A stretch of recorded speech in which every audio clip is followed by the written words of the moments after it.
Assalamualaikum warahmatullahi wabarakatuh. Salam sehat dan semangat untuk kita semua. Perkenalkan, saya Muhammad Ikan. Pada kesempatan ini saya akan memberikan edukasi tentang salah satu penyakit yang biasa kita anggap sepele, yaitu penyakit hipertensi atau tekanan darah tinggi. Karena penyakit ini mempunyai sifat dengan sebutan silent killer atau pembunuh secara diam-diam. Karena penyakit ini biasanya datang dengan tanpa gejala. Kemudian setelah kita sudah mencapai batas krisis, maka pada dia dapat mengakibatkan serangan jantung, gagal ginjal, penyumbatan dalam otak atau stroke, dan kematian. Agar kita lebih waspada dan menjaga diri sebelum kita terlambat, mari kita simak bersama edukasi kesehatan dalam video berikut ini. Baik teman-teman, mari kita bahas tentang penyakit yang dijuluki silent killer ini ya, atau dinamakan dengan diam-diam mematikan gitu ya, yaitu penyakit hipertensi atau darah tinggi. Apa sih hipertensi itu, atau apa itu hipertensi? Hipertensi adalah merupakan kondisi ketika tekanan darah di atas batas normal. Jadi di angka 130 untuk tekanan sistoliknya dan tekanan darah 80 untuk tekanan diastoliknya milimeter air raksa atau ke atas lagi. Jadi kalau batas normalnya ya 120, kalau tekanan diastoliknya di bawah 80 gitu. Untuk kondisi ini dapat menyebabkan berbagai macam komplikasi kesehatan yang membahayakan nyawa jika dibiarkan. Jadi hipertensi ini kalau kita dibiarkan saja atau kita cuek saja, ya bisa mengundang penyakit-penyakit yang lain, seperti contoh ya penyakit jantung, ginjal, dan stroke gitu kan. Jadinya penyakit komplikasi. Bahkan gangguan ini dapat menyebabkan peningkatan risiko terjadinya penyakit jantung, terus stroke hingga kematian. Istilah tekanan darah sendiri bisa digambarkan sebagai kekuatan dari sirkulasi darah terhadap dinding arteri. Yaitu arteri ini adalah salah satu pembuluh darah yang penting ya, atau berperan utama sebagai pengantar darah ke seluruh tubuh ya. Dan arteri ini merupakan pembuluh darah utama gitu. Jadi kalau arteri itu punya teman yang namanya vena. Nah, vena ini bisa kita lihat di punggung telapak tangan ya, yang berwarna hijau kadang ya, kebiru-biruan, itu yang namanya pembuluh darah vena. Nah, vena ini tidak terlalu terpengaruh atau tidak terlalu berpengaruh langsung terhadap hipertensi, karena tekanannya vena ini ya rendah. Terus kalau arteri kan dia adalah pembuluh darah yang membawa darah keluar dari jantung ke seluruh tubuh. Saat jantung memompa, itu kan, memompa darah, itu kalau jantung ingin memberikan darah ke seluruh tubuh ya lewatnya lewat jalur arteri gitu. Kalau sifatnya arteri ini ya tebal dan elastis, karena kan harus menahan tekanan tinggi dari pompa jantung itu ya. Kalau vena ya dindingnya tipis gitu kan, dan dalamnya agak ada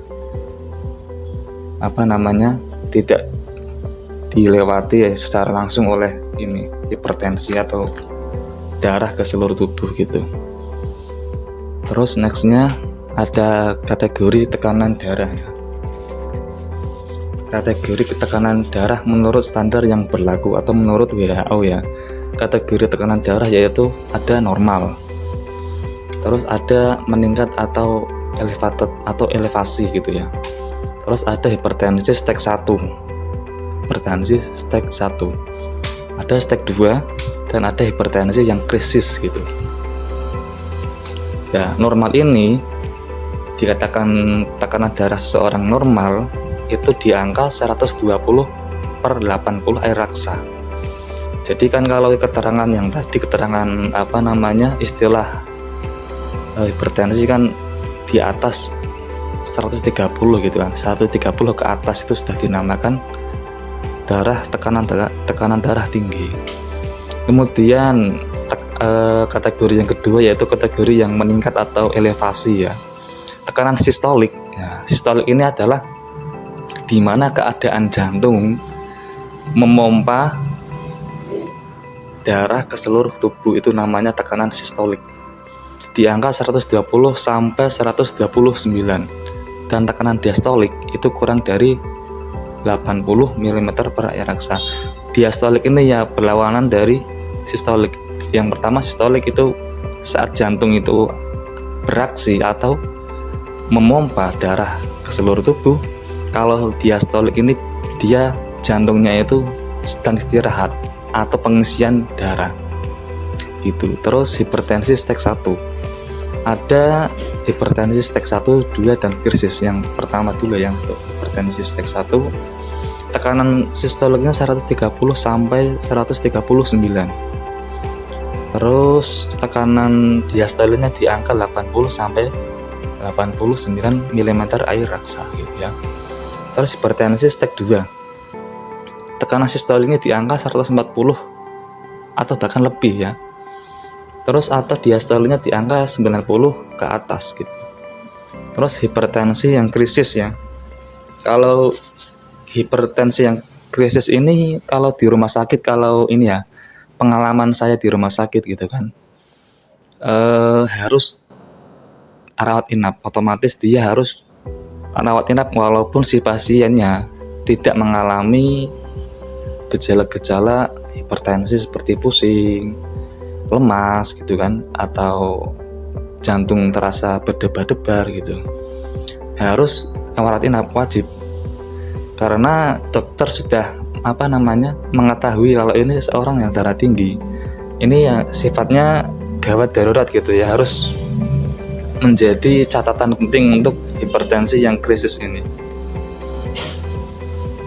Terus nextnya ada penyebab dan faktor risiko. Penyebab dan faktor risiko. Yang pertama, hipertensi dapat disebabkan oleh faktor gaya hidup atau lifestyle kita dan genetika atau jejak garis keturunan kita yaitu. Jadi ya lifestyle kita sangat berpengaruh ya terhadap kesehatan, terutama pada hipertensi ya. Dan genetik, penyakit genetik ya, selain hipertensi ada juga penyakit gula atau diabetes ya. Terus ada lagi asam urat. Terus ada lagi penyakit jantung ya, yang saya ketahui itu penyakit genetik.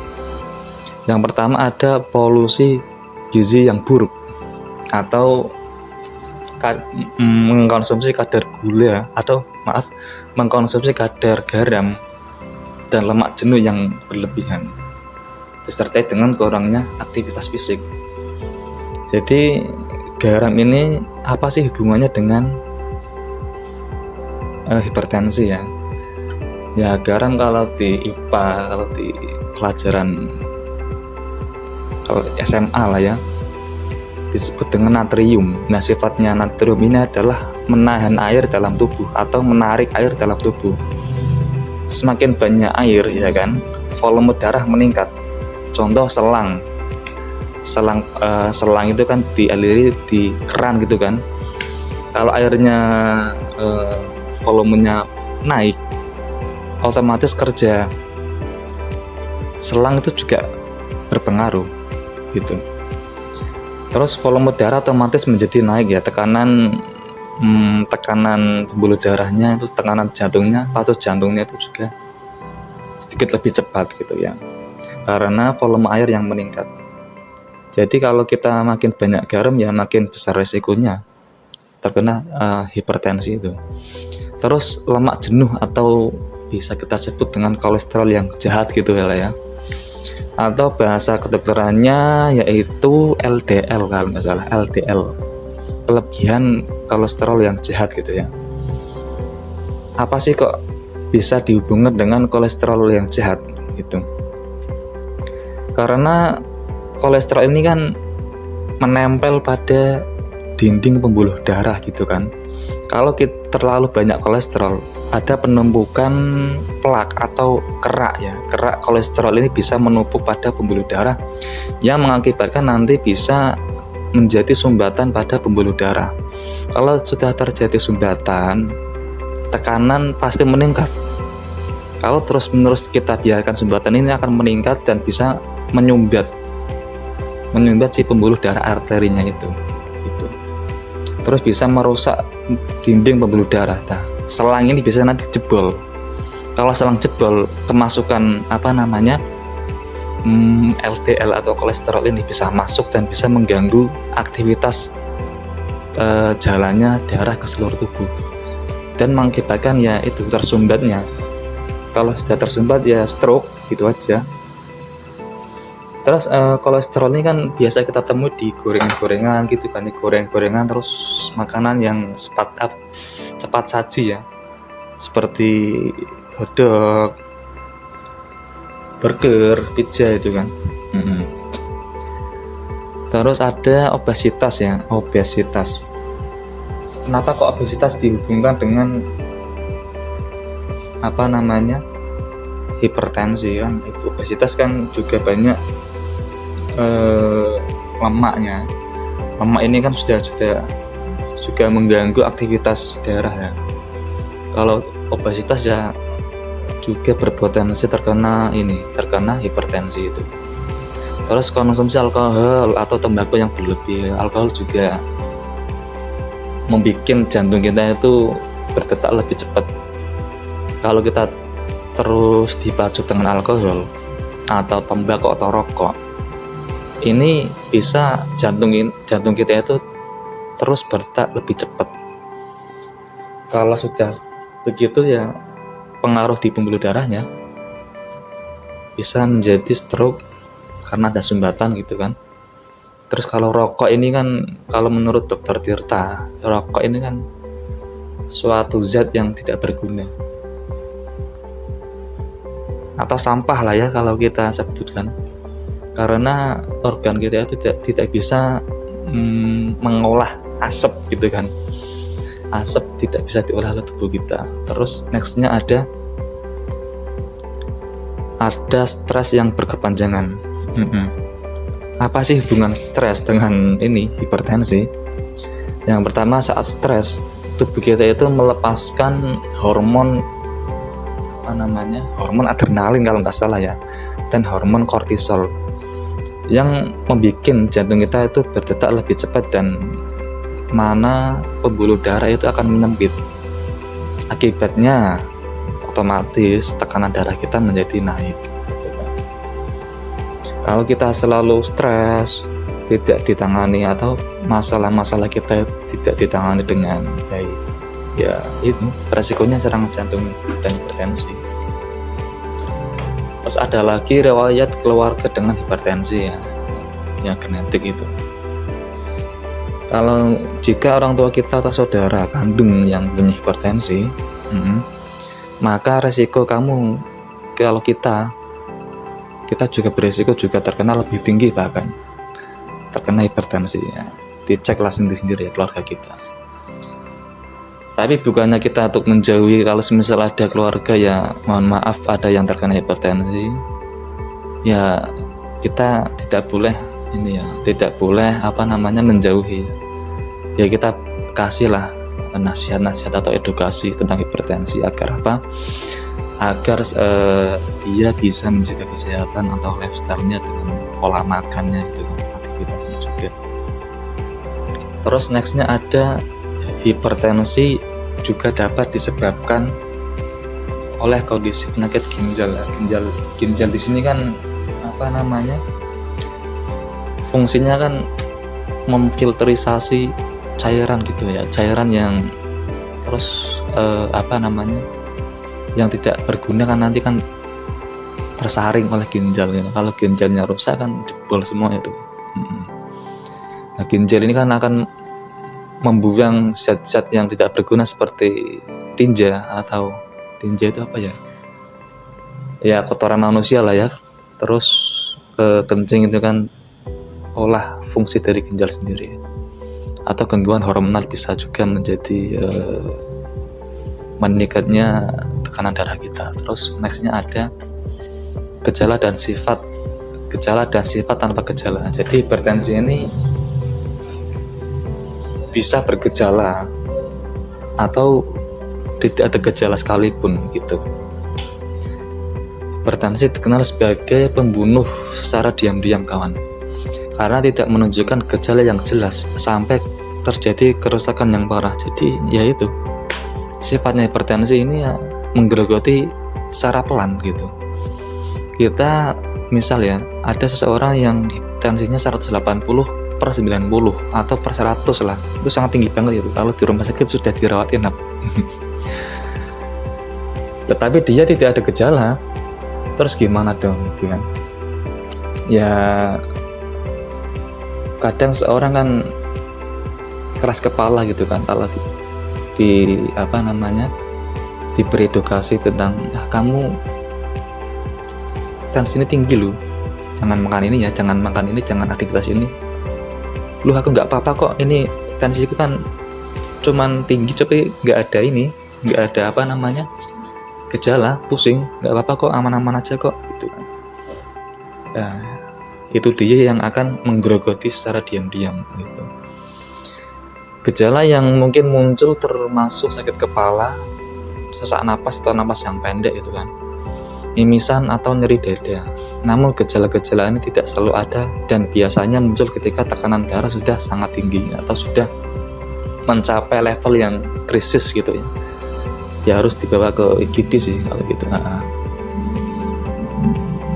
Terus nextnya ada dampak dari hipertensi yang tidak ditangani.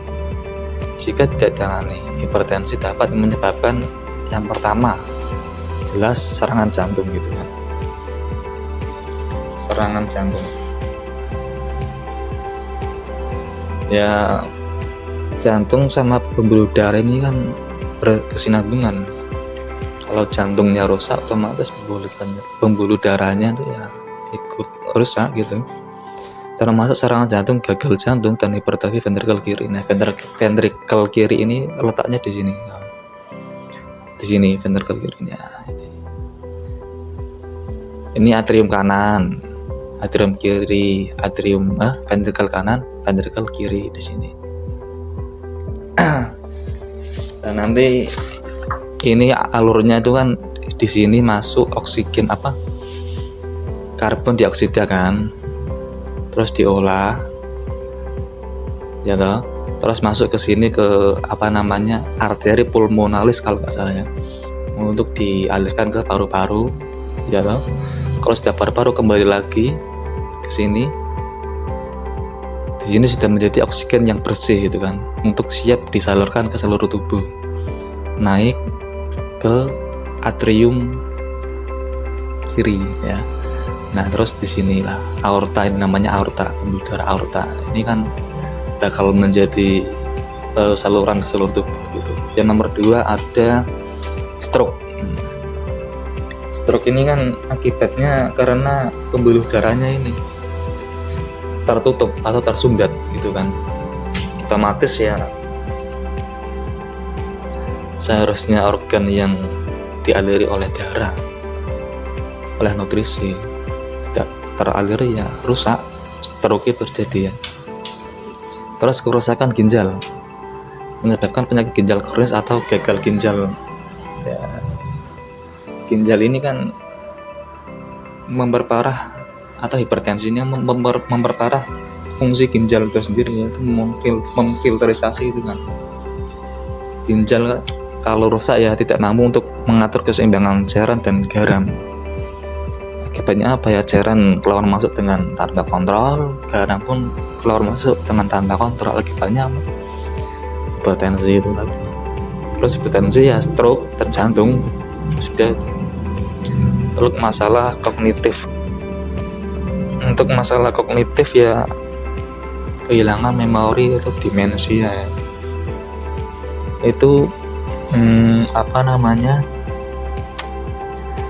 juga bisa menjadi salah satu faktor dari hipertensi itu.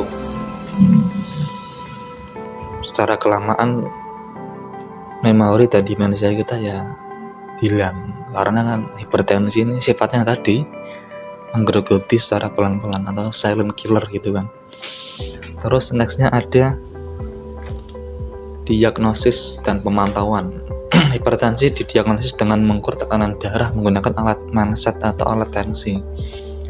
Diperlukan beberapa kali pengukuran dari waktu ke waktu untuk memastikan diagnosis. Dan catatan di sini kawan, teman-teman kalau ingin mengecek tensi atau ingin cek tensi ya, harus dengan keadaan yang rileks dan tenang, dalam keadaan istirahat, bukan dalam keadaan kita setelah atau pasca melakukan kegiatan berat, semisal lari, angkat beban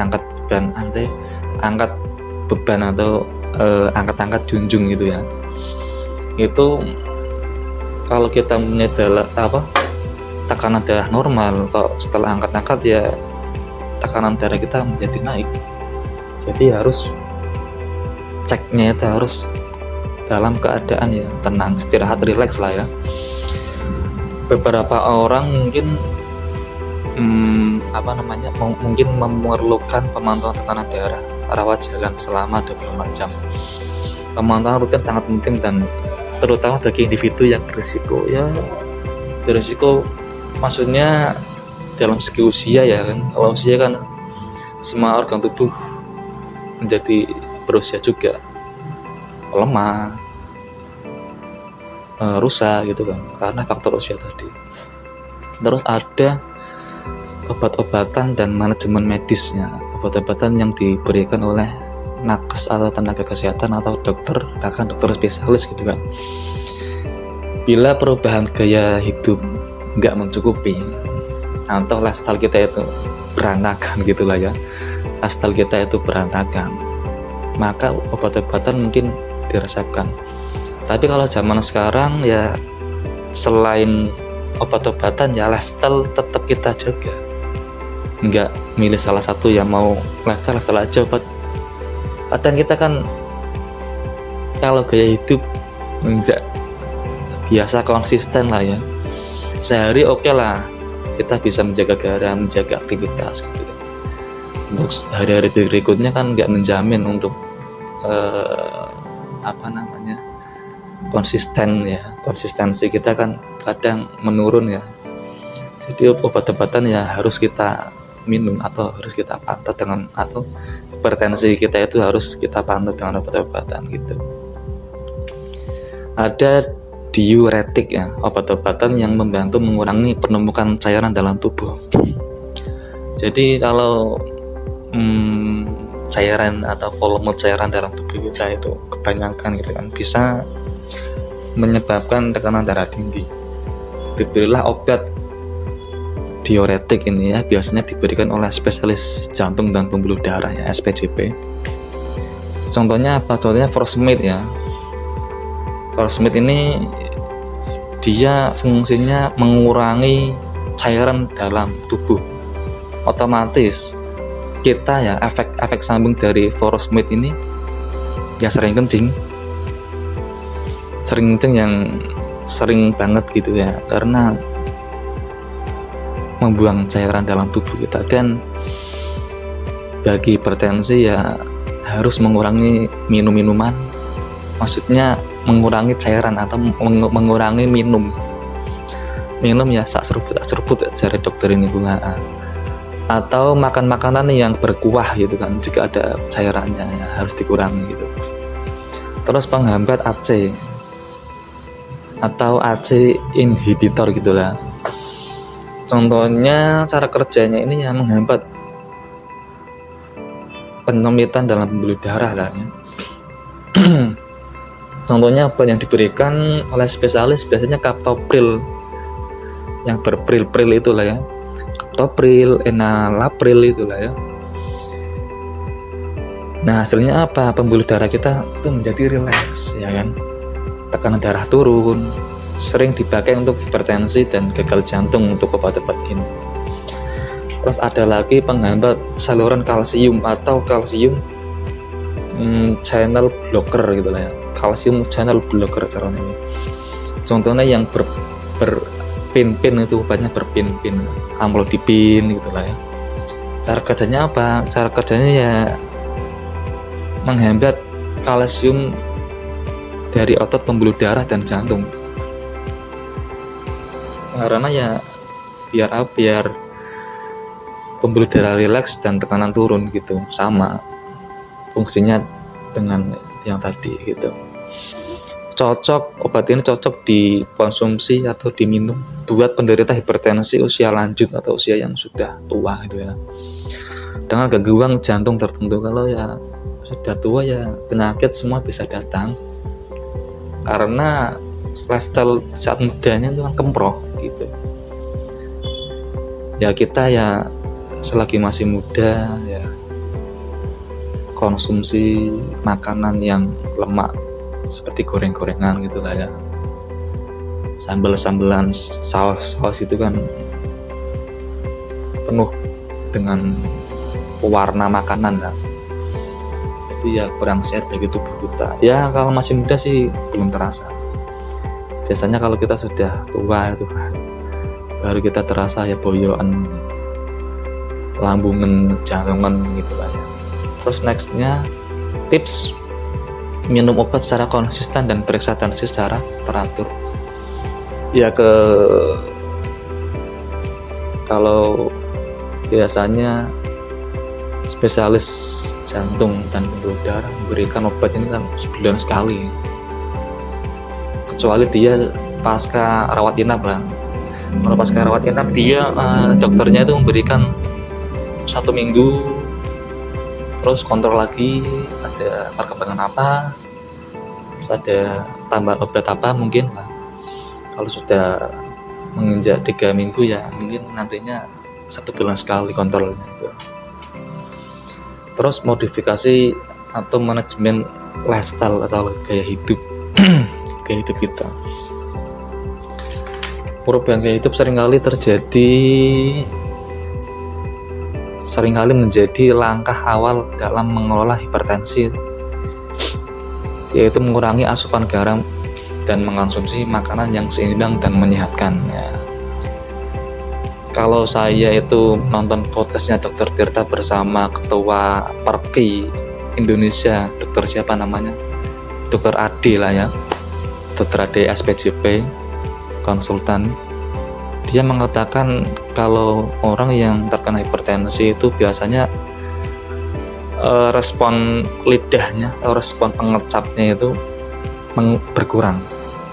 Otomatis kalau kita makan makanan seperti halnya mie ayam, bakso, seblak gitu kan, ya kalau hipertensi atau seorang yang terkena hipertensi akan merasa kurang asin, sehingga dia menambah sendok garam lagi gitu kan. Nah akibatnya apa ya, tensi bukannya malah turun malah naik gitu, karena lifestyle yang buruk atau lifestyle yang kemproh itulah ya. Terus mengkonsumsi makanan yang seimbang dan menyehatkan jantung ya, banyak sayur ya, pokoknya makan makanan yang tidak berlemak jenuh dan kadar garam yang berkurang ya, kurangnya kadar garam lah. Terus melakukan aktivitas fisik secara teratur ya, olahraga tiap pagi, peregangan otot, senam, bisa mungkin sehari ya kita mulai dengan 10 menit dulu. Kalau dengan 30 menit itu terlalu kelamaan ya, begitu mulai kan sangat jenuh sekali gitu ya. Mulai dengan 10 menit dulu, terus hari berikutnya naik 15 menit gitu lah, baru kita bisa mencapai 30 menit dan berusaha untuk konsisten. Terus menjaga berat badan yang sehat ya, mengkonsumsi makanan yang tidak fast food tadi, goreng-gorengan yang kadar lemaknya itu kurang ya. Terus membatasi atau jangan mengkonsumsi alkohol dan menghindari tembakau. Kalau tembakau sih masih kata-katanya menghindari lah ya, atau membatasi lah. Kalau konsumsi alkohol ya jangan lah, kita kan sebagai umat muslim lah, masuk minum alkohol kan tidak pas lah ya. Kalau tembakau ya masih oke lah ya, maksudnya sebisa mungkin kita untuk jangan merokok. Tapi kalau sudah terlanjur ternikotin atau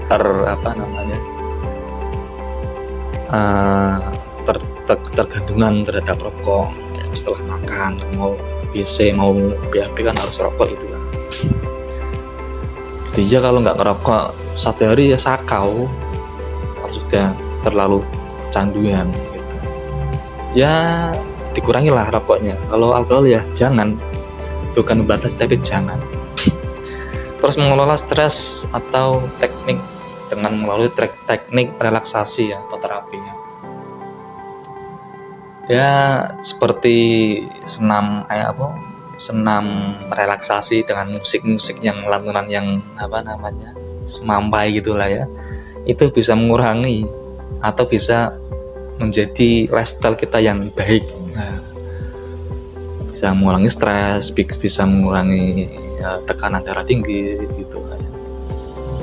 Terus nextnya ada ya cukup lah ya bertensi dengan pembawaan yang bahaya, maksudnya dia sifatnya yang silent killer itu yang sangat bahaya sekali kawan. Jadi ya sebisa mungkin walaupun kita tidak ada genetik hipertensi atau genetik penyakit-penyakit yang lain ya nggak ada salahnya kita menjaga kesehatan masing-masing dari mulai lifestyle dan konsumsi makanan. Oke, gitu aja sih dari saya. Mungkin ada pertanyaan atau keterangan saya yang nggak pas atau bahkan keliru, bisa kok dikasih kritik dan saran di kolom komentar gitu. Sekian saya. Oke, terima kasih untuk semuanya. Kita kembalikan kepada host kita lah ya yang ini kan. Oke.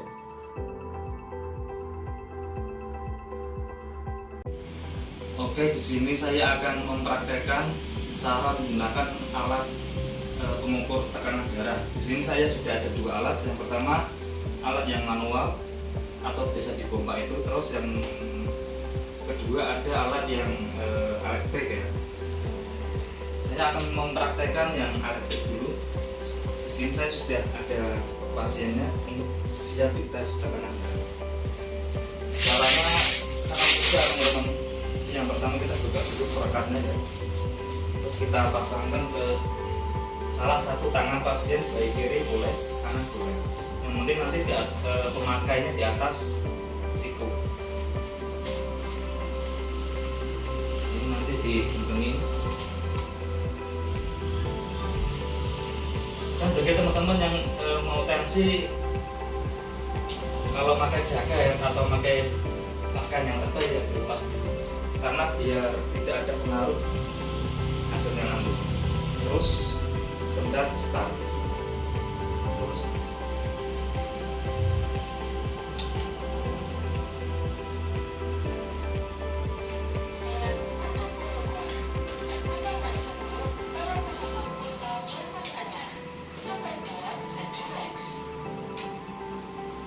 posisi ini tensi sedang memompa. Nanti kalau memompa darah selesai keluar hasil. Ini tekanan sistolik atau jantung kontraksi dan tekanan diastolik saat jantung relaksasi. Kalau ini nanti keluar detak jantung per menit. Nah, ini sudah mulai memompa, sudah mulai kendor.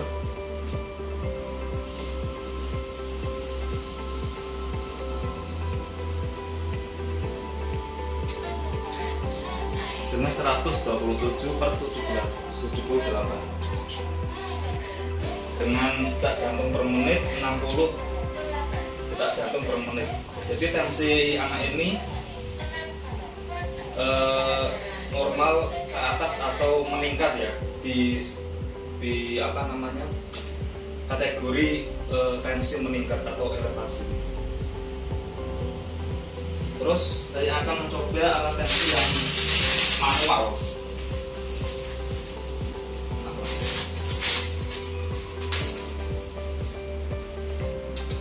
Kalau yang manual ini perlu perlu kita memakai stetoskop ya, agar bisa terdengar detak jantungnya.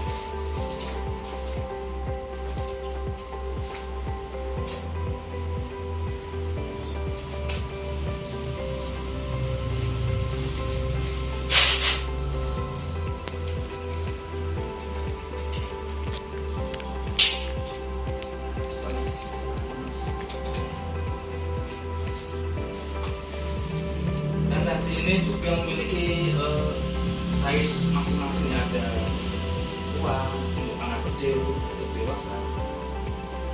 Nah, saya yang pakai ini yang untuk ukuran dewasa.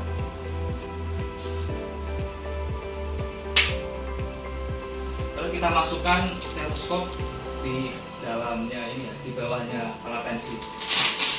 Ini agak terlalu kencang. Seperti biasa, letakkan alat tensi di atas lengan atau siku. Nah,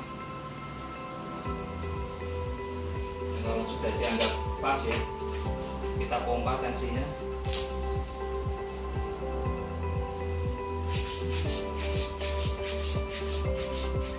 Nanti cara mengetahui tekanan sistolik ini bisa kita tandai dengan detak jantung pertama dan detak jantung terakhir. Kita pumah sampai 160, terus kita kendori. Nah, tadi detak jantung pertama di angka 120 ya, dan detak jantung kedua di angka 180. Oke teman-teman, demikianlah pembahasan saya dengan mengenai hipertensi atau tekanan darah tinggi, atau bisa kita sebut dengan si silent killer ini. Karena silent killer ini hadir tanpa peringatan dan tidak mengenal usia. Alangkah baiknya kita menjaga pola hidup kita, menjaga pola makan kita, seperti garam-garaman dan alkohol, rokok, itu kan bisa memicu tekanan darah tinggi. Oke teman-teman, terima kasih banyak untuk semuanya sudah menonton video kami, dan jangan lupa subscribe, comment, share, like. Ah!